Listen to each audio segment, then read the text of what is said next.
마음은 아직 청춘인데 무릎 통증 때문에 활동량이 부쩍 줄었다고 합니다. 병원에 뭐 통증의학과, 정형외과, 재활의학과 가서 물리치료, 도수치료, 온갖 종류의 치료를 다 받아봤는데 나아지질 않고 잠시뿐이었고요. 그러다 보니 더 상태는 악화돼서 뭔가 근본적인 대책을 세워야 되겠다라는 중에 좀 더 도움을 받고자 출연하게 되었습니다. 세 분 모두 류마티스 염증이나 외상이 아닌 노화로 인한 퇴행성 변화를 겪고 있는 상황. 우리가 관절염은 크게 세 가지로 생각을 하시면 될 것 같아요. 하나는 퇴행성 관절염, 하나는 이제 외상성 관절염, 또 하나는 이제 염증성 관절염 이렇게 구분을 하거든요. 근데 퇴행성 관절염 같은 경우는 쉽게 얘기해서 많이 써서 생기는 거예요. 그러니까 많이 쓰면 우리가 닳게 되잖아요. 어떤 거든지 간에. 퇴행성 관절염은 왜 발생할까요? 무릎 관절 사이에는 연골이라 불리는 물렁뼈가 있습니다. 이 연골은 체중을 분산하고 충격을 흡수해 주는데 관절을 오래 쓰다 보면 연골이 점차 파괴되면서 뼈와 뼈가 직접 부딪히게 됩니다. 이 과정에서 통증과 기능장애, 변형을 유발하는 질환이 바로 퇴행성 관절염입니다. 보통은 이제 관절염이 있으면은요, 염증이잖아요. 염증이기 때문에 첫째로는 통증이 있어야 돼요. 두 번째는 이제 그 관절 연골이 서로 닿다 보면은 우리가 염증 반응에 의해서 어떻게 해서든지 여기가 문제가 있다라는 거를 주인한테 알리려고 붓게 되고, 또 하나는 이제 충격을 완화시키기 위해서 무릎에 붓게 되거든요. 그래서 두 번째는 붓는 증상이 있을 것 같고요. 세 번째는 강직 증상이라는 게 있어요. 강직 증상이라는 것이 뭐냐면은 우리 생각에는 이렇게 뻣뻣한 거라고 생각을 하는데, 그거보다는요, 우리가 한 자세로 오래 있다가 다른 자세로 전환을 할 때 이게 빨리 못 하는 거예요. 왜냐면 굳어져 있으니까, 쉽게 말해서. 그 다음에 실제로 이렇게 그 생활 습관을 할 때, 특별한 자세를 할 때 애들이 불편한 감정 같은 것들을 느끼게 되면 그런 것들이 아주 대표적인 관절염의 증상이라고 생각하시면 돼요.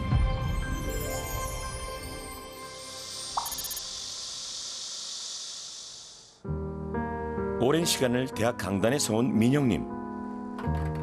지금도 하루 중 대부분을 책과 씨름하며 보냅니다. 무릎 통증이 시작된 것은 7년 전. 최근엔 조금만 걸어도 무릎이 아파 외출하기가 무섭습니다. 상타막을 가르치신 지가 얼마나 되신 거예요? 거의 20년 정도 된 것 같아요. 네. 20년? 네네네. 지금 보니까 발 밑에도 이렇게 받침대 같은 걸 두셨던데. 네. 정상적으로 앉아있으면 너무 힘들어서 이걸 자꾸 이제 올리면 조금 편하니까 제가 이제 이런 또 하다 보면 집중하다 보면 10시간을 앉아있거든요. 잠깐 물 마시고 뭐 앉아서 여기서 뭐 간단한 거 먹고 거의 움직이지를 않거든요. 강의 준비하실 때. 네네네. 그러다 보면은 뭐 너무 아프죠, 몸이. 온라인 강의로 집에 머무는 시간이 더 길어진 요즘. 가만히 앉아만 있어도 무릎 관절이 시큰거려 자꾸 무릎으로 손이 갑니다.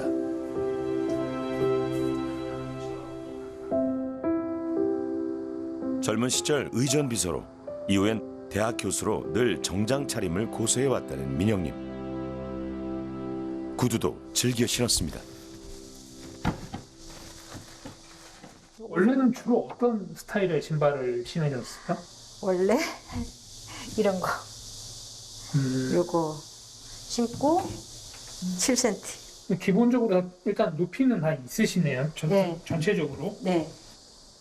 여자들의 로망 하이힐. 민영님은 60대 초반까지 이런 굽높이 7cm 이상의 구두를 주로 신었습니다.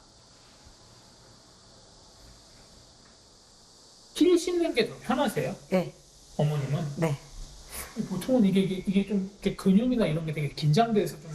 저는 그게 너무 그렇게 살아서 그런가, 지가 짧아서 그런 것 같아요, 근육이. 그래서 이렇게 안 그러면 뒤로 막 넘어지는 것 같아요, 너무 납작하면. 무릎 통증 때문에 이제는 신고 싶어도 신을 수 없는 과거의 추억으로만 남아있죠.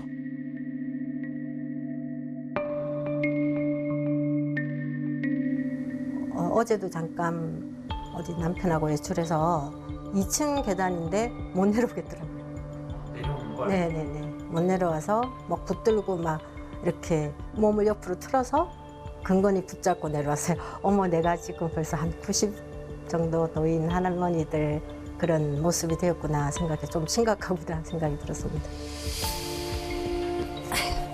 아이고, 아이고.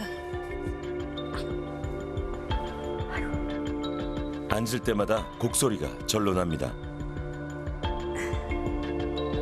그래도 아직은 한창 활동할 나이라 생각해왔는데 문득 나이 들미 실감나는 순간입니다.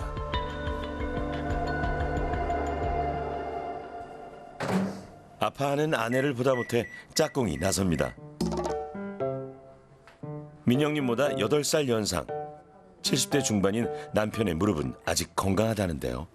아유, 신나다. 뜨거운데 시원해.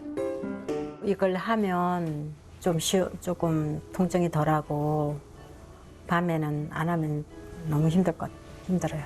뭔가 시려요, 밤에. 그게 참 특이해요. 더운데 시려워. 밤만 되면 통증이 심해져 남편이 주물러 주지 않으면 잠을 이루기 어려울 정도. 저녁에 잠을 잘 못 자니까. 내가 해줄 수 있는 건 예를 들어서 설거지. 음식하고 그럴 때 무거운 거, 들은 거 그런 거 좀 해주고 그렇죠. 근데 그것도 일하다 보면은 급히 처리해야 될 일 있잖아요. 그러면 내가 가기 전에 이미 응? 그 무거운 걸 들고 있다고. 그럼 저런 거 화를 내죠 또. 왜 그걸 드냐고. 설거지, 청소 같은 집안일도 남편 몫으로 돌아간 지 오래입니다. 100세 시대. 아직 인공관절 수술을 고민하기엔 이른 나이 같은데 민영님의 고민이 깊어집니다.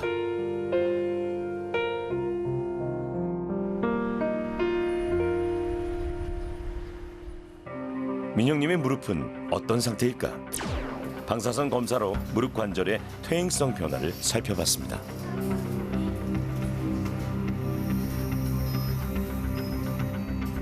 지금 엑스레이 먼저 보시면은요, 원래는 무릎이 어머님은 나쁘지는 않으신 분이에요.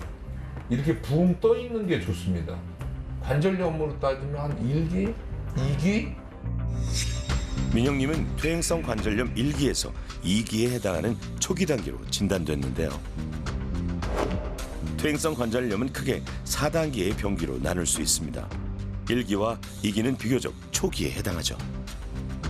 엑스레이상 이상은 없지만 통증이 있으면 1기, 연골의 골극이 작게 나타나지만 간격이 유지되면 2기, 연골이 반 이상 마모되고 관절 간격이 좁아지면 3기, 연골이 완전히 마모돼 뼈와 뼈가 맞닿는 상태를 가장 심각한 4기로 봅니다. 일반적으로 1, 2, 3, 4단계에 따른 치료 방침들이 약간 틀리게 됩니다. 그래서 우리가 보통 보면은 1, 2기 같은 경우는 그냥 우리가 약물 치료도 하기도 하고 물리 치료를 하기도 하고 좀 생활 습관 바꾸고 운동 치료하고 이렇게 해도 잘 낫는 경우들이 많이 있어요. 근데 보통 이제 3기나 4기가 되면은 그 관절염에 관련된 수술을 한다든가 특히 4기 같은 경우에는 인공관절을 해야 된다든가 이런 경우들이 아무래도 많아질 수밖에 없는 거죠. 인공관절 수술은 가장 마지막 단계인 4기일 때 나이와 증상을 고려해 선택하는 치료법인데요. 그러니까 우리가 인공관절의 목표는 뭐냐면 정상으로 되돌리는 것이 아니라 안 아프고 걷게 하고 일상생활을 할 수 있게 만들어드리는 게 인공관절 수술이거든요. 꼭 수술을 하지 않고도 안 아프고 운동할 수 있고 일상생활로 복귀할 수 있으면 그 방법이 더 좋은 거잖아요. 그래서 우리가 1, 2기 때는 예방이라는 말이 적용을 할 수 있을 것 같아요. 그러니까 첫째로는 생활 습관을 바꿔야 돼요. 그러니까 소위 말해서 좌식 문화. 그러니까 침대를 사용한다든가 아니면 식탁을 사용한다든가 아니면 탁자를 사용한다든가 의자를 사용해서 이렇게 완전히 쪼그려 앉는 자세를 피해야 되는 거고요. 쪼그리고 앉는 게 무릎에 안 좋은 건 알지만 주부님들은 아실 거예요. 욕실 물때는 솔로 빡빡 닦지 않으면 잘 지워지지 않는다는 걸요. 하지만 이제부터는 금물입니다. 발판 닦는 것도 우리가 생각해 보면 올려놓고 닦으면 되거든요. 그죠? 이론적으로는 올려놓고 따지면 돼요. 근데 그게 이제 우리들의 습관이기도 하고 훨씬 그래요. 빨리 청소하니까. 네, 맞아요. 그럼, 네. 그러니까 옛날에 이렇게 용접하시는 분들 길 가다가 봤죠. 지금은 용접을 하면은요 밑에다 못하게 해요. 산업재해 때문에요. 그렇게를 못하게 합니다, 회사에서. 그래서 다 이 위에 판에다 올려놓고 용접을 하게 돼 있어요. 잘 생각해 보면 방바닥에 앉아서 해야 될 일이 별로 없어요.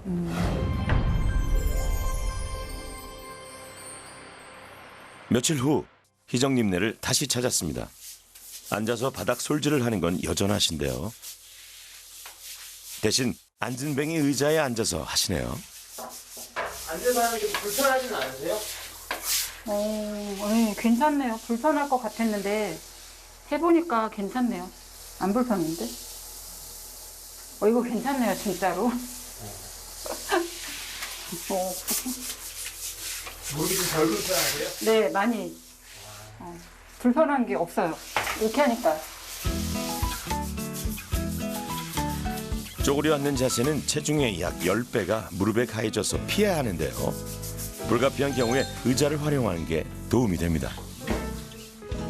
만약에 어쩔 수 없이 그런 상황이 벌어진다 그러면은 방바닥에 쪼그려 앉는 것보다는 이렇게 앉은뱅이 낮은 의자라도 쓰는 것이 훨씬 더 낫습니다. 근데 낮은 의자보다는 높은 의자가 좋은 거고 높은 의자보다는 이렇게 쓰는 것이 좋고 그렇습니다.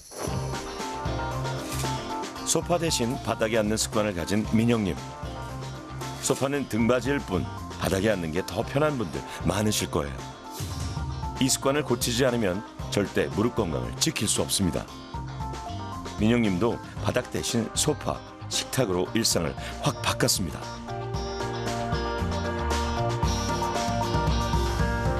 요양보호사로 일하는 병주님. 좁은 공간에서 가사 일을 하다 보니 활동 범위가 좁았습니다. 같은 자세를 오랜 시간 유지하는 것도 무릎 관절에 무리가 되는데요. 우리 어머니도 그렇고 일하시는 패턴을 보면 주방에서 해야 될 일 끝내고 그 다음에 이제 세탁에 관련된 일들 끝내고 네. 그 다음 청소에 관련된 일들을 이렇게 하고 네. 이렇게 되면 활동 범위가 더 줄어요.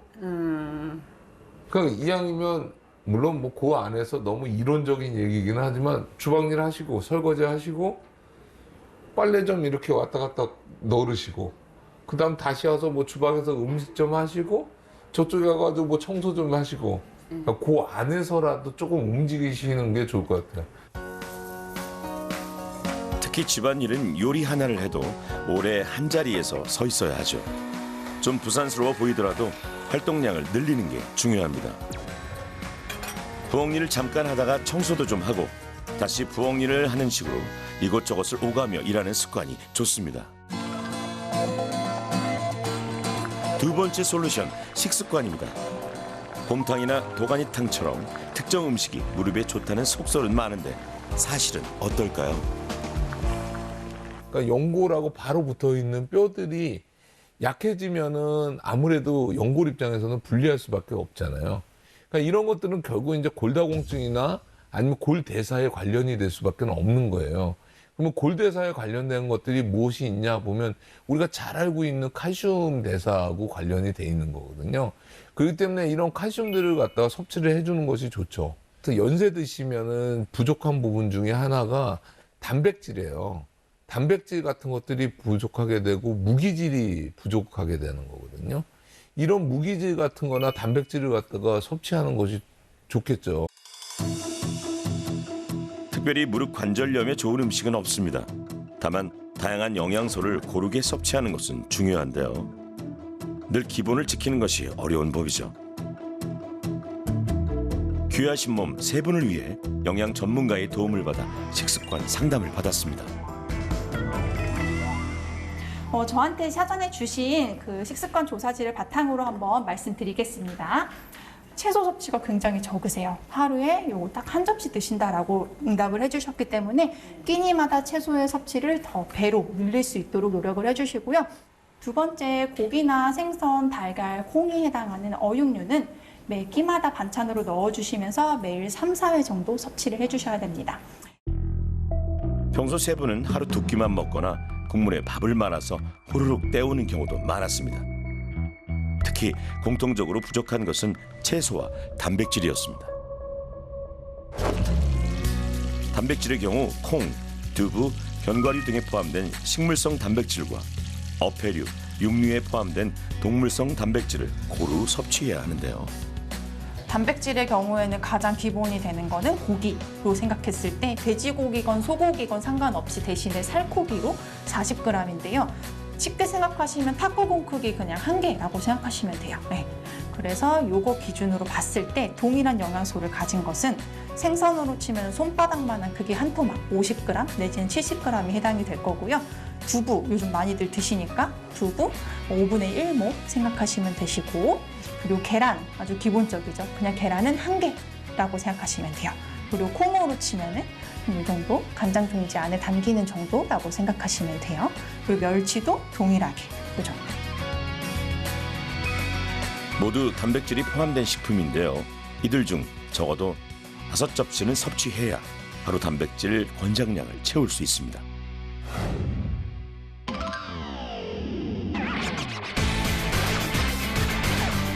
무릎이 아프기 시작하면 움직이는 게 두려워집니다. 하지만 적당한 운동을 하지 않으면 근육이 위축돼 오히려 관절염이 악화됩니다.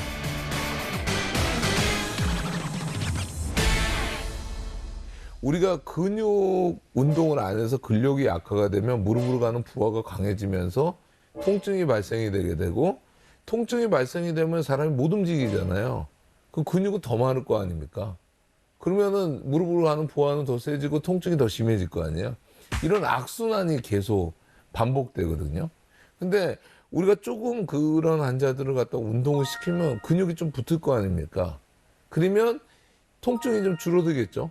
통증이 줄어들면 더 돌아다닐 거잖아요. 그럼 근육은 더 붙잖아요. 그래서 제가 환자들한테 뭐라고 얘기하냐면 무릎은 중간이 없다 그래요. 안 좋아진 사람은 계속 안 좋아지고 좋아진 사람은 계속 좋아지는데, 우리가 멀쩡하게 나이가 젊더라도 운동을 안 하시는 분들은 근육이 마르면 생각보다 통증을 호소하는 분들이 굉장히 많습니다.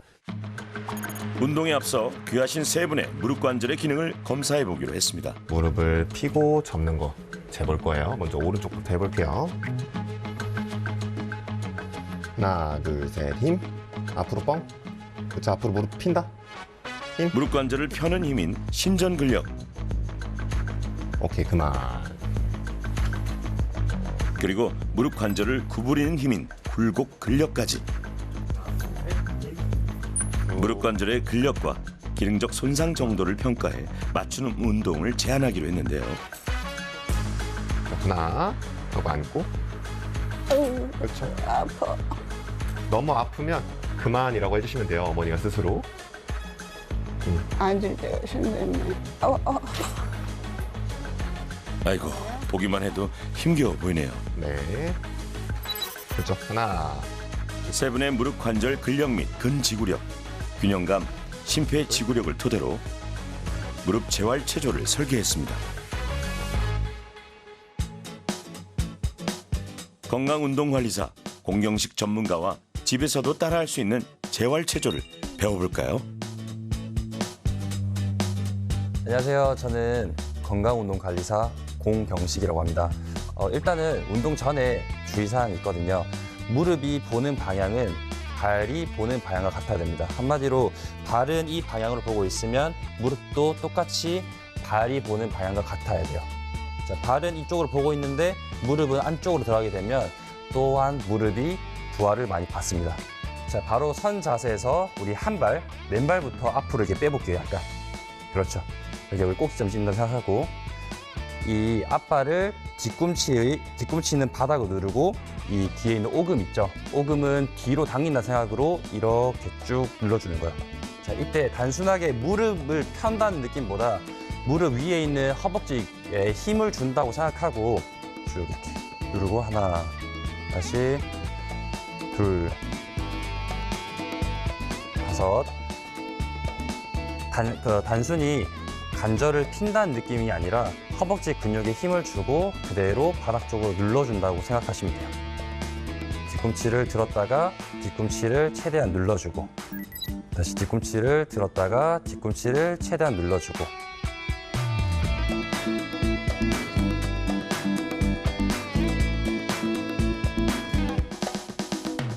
편안한 자세.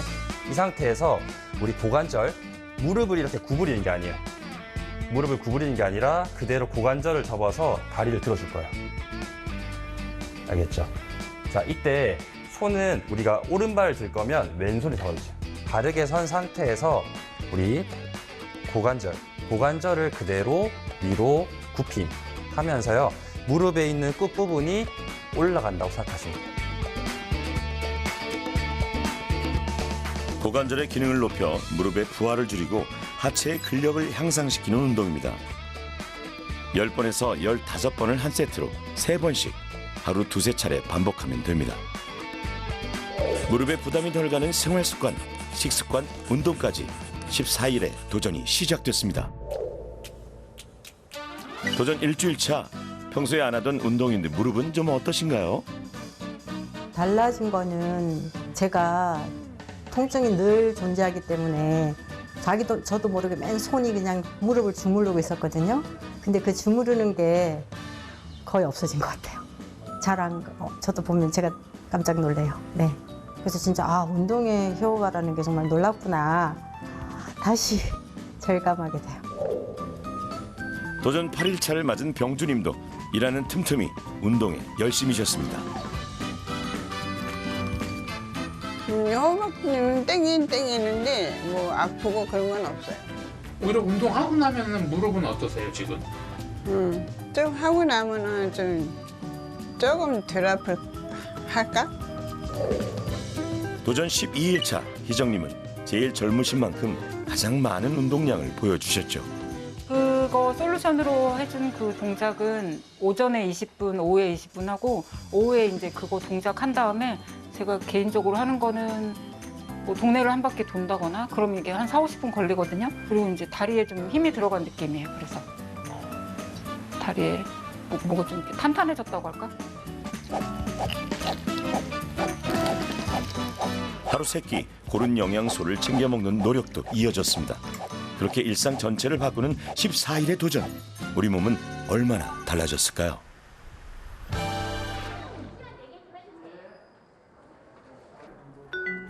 먼저 민영님. 2주라는 시간이 뭐 근육을 늘어나기에 충분한 시간은 아니거든요. 근데 어머님은 아주 재밌어요. 데이터가 아주 좋게 나오는데 뭐 체중도 조금 빠지셨더라고요. 무릎 관절을 펴는 힘 신전 근력과 무릎 관절을 접는 힘 굴곡 근력이 매우 약했던 민영님. 2주 뒤 측정에선 양쪽 모두 10kg 이상 늘어났습니다. 그때 운동을 하시기 전에는 그러니까 무릎 구부리는 능력, 피는 것도 한 10근처 정도 되거든요. 그러니까 이 정도면은 사실은 저희 환자들 중에서 인공관절 한 환자들의 반밖에 안 되는 거예요. 심지어는요. 일반인들이 아니라. 근데 이제 확 늘어나가지고 구부리는 거는 14, 12, 뭐 그다음에 저거 피는 거는 24. 이거는 뭐냐면은 그 50대에서 비교적 좋은 사람이 한 23 그 정도 되니까 그 정도까지 금방 올라오신 거예요. 50대에 그 좋은 편에 속하는 사람까지. 그래서 지금 우리가 한 2주 동안의 경험을 통해서 배운 거는 뭐냐면 지금 제가 어떠한 약도 쓰지도 않았고 어떠한 것도 하지도 않았어요. 딱 2가지 했어요. 하나는 방바닥에 앉지 말자. 그죠? 또 한 가지는 운동하자.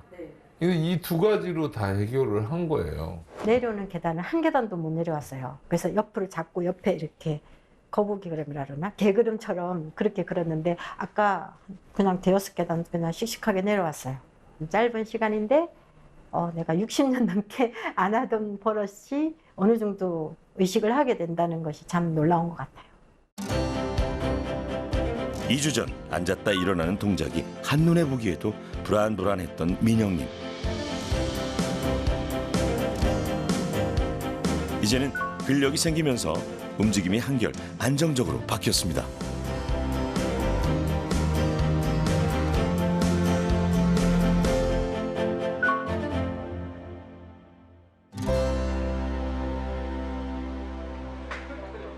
두 집 살림하랴 무릎 펼 새 없었던 희정님. 안녕하세요. 네, 앉으세요. 좀 어떠세요?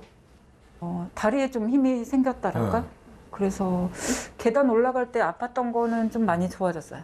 통증은 좀 많이 줄었다는 거죠? 네. 희정님은 근육의 양이 의미 있게 변화하지는 않았는데요. 왜 통증은 나아졌을까요? 2주 전보다는 통증은 그래도 많이 좀 줄었죠. 확실히 줄었어요. 왜 그랬냐면은 지금 환자분 같은 경우에는 근육량이 늘지는 않았어요. 네. 근육량이 늘지는 않았는데 그럼에도 불구하고 본인 깐에는 본인 입장에서 보면은요 근육의 근력은 늘어났어요. 그게 무슨 얘기냐면 실제로 얘가 양이 늘어나지는 않았는데 얘가 할 수 있는 힘은 늘어났다는 거예요. 근육에 힘이 생겼어요. 네, 힘이 생겼다는 거예요. 쉽게 얘기하면 그거가 좀 많이 늘었어요. 생각보다는. 2주 전과 비교할 때 무릎을 펴는 힘과 접는 힘 모두 의미 있는 변화가 보였습니다. 근육량은 그대로여도 하체의 근력이 좋아진 것인데요. 바디빌더 선생님들이 근육이 올록볼록하고 이따만하다고 해서 제 생각에 조금 마른 야구 선수보다 공을 멀리 던지냐? 저는 그렇지 않다고 생각해요. 꼭 근육량이 좋다고 해서 근육의 질이나 능력이 좋은 것이 아닐 수도 있고, 그 다음에 이 근육량이 적다고 해서 질과 그 능력이 나쁘다고 할 수도 없는 일인 거예요. 그래서 일반적으로는 상관관계가 있지만 꼭 그렇지는 않으니까 우리가 그래서 운동 열심히 하는 거예요. 마지막 귀하신 몸 병주님. 좀 어떠세요 증상은? 지금요? 네. 괜찮아요. 그러니까 그때보다 나아지셨죠? 병주님도 희정님과 마찬가지로 전체 근육의 양은 늘지 않았는데요. 무릎을 펴는 힘과 접는 힘 모두 의미 있는 변화가 보였습니다. 하체 근력이 향상된 거죠. 이 근육의 기능은 확 늘었어요. 그러니까 웃기잖아요. 우리 근육 양은 하나도 안 늘었고, 그죠? 근육의 질도 조금 늘었는데 또 근육의 능력은 확 늘었어요. 그러니까 우리가 운동을 하시면은 그래서 삶의 질이 개선이 되는 거예요. 그래도 저런 기능들 때문에 우리가 통증은 좀 줄게 만들고 그러니까 이 삶의 질이 그냥 더 나아지는 거고요. 이해되셨죠? 그래서 어머님은 계속 저는 운동을 좀 했으면 좋겠어요. 불과 2주일 전 한번 일어났다 앉는 것도 통증 때문에 힘겨웠던 거 기억하시죠?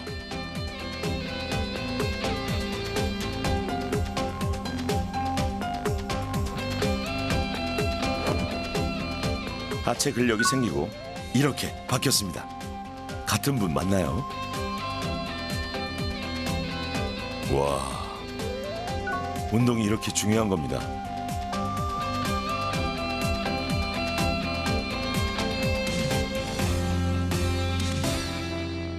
약간 좀 이거 하면은 변화가 갈까? 의심을 좀 했죠, 하기는. 근데 막상 해보니까 달라졌어요. 그전에는 많이 아팠는데 계속 운동을 하다 보니까 이게 좀 덜 아프더라고요. 다리에 힘이 밀어내는 힘이나 당기는 힘이 좀 생기니까 계단을 올라갈 때 그 통증이 전보다는 많이 줄었어요. 지금은 거의 안 느껴질 만큼 계단 올라다니는 게 수월해졌어요. 저희 엄마한테도 그러고 엄마 이렇게 앉을 때 그렇게 앉는 게 안 좋대 그러고 애들한테도 니들도 지금부터 관절 관리를 해야 돼. 이제 습관적으로 이렇게 남편한테도 계속 얘기하거든요. 교수님이 이제 제 나이 때는 지금 시작해도 충분히 효과를 볼 수 있고 지금부터는 노력해야 된다라는 거를 강조해 주셔서 느낀 바가 많아서 정말 노력 많이 해야 되겠구나. 우리는 노화를 거스를 수는 없습니다. 퇴행성 관절염의 완치란 없지만 통증 조절과 예방은 가능합니다. 골고루 먹고 조금 더 움직이는 것, 무릎에 부담이 되는 자세를 피하는 것, 이런 습관의 변화가 14일, 한 달, 1년이 될 때 기적이 시작될 겁니다. 오래 사는 것도 중요한데요. 그 죽는 날까지 어떻게 사는 거가 더 중요해요. 그러니까 어차피 관절염이 생길 수밖에 없고 어차피 관절염이 악화될 수밖에 없어요. 다만 우리가 노력하는 거는 뭐냐면 좀 더 천천히, 좀 더 기능이 좋게 안 좋아지는 것을 원하는 것 뿐이에요. 그 안 좋은 자세를 가급적이면 피하고 좋은 자세 쪽으로 가고, 그 다음에 열심히 운동하시고, 그 다음에 음식도 골고루 드시고, 생활 습관도 아주 좋은 쪽으로 가게 만드는 이런 것들이 우리가 해야 되는 유일한 길이라고 생각합니다.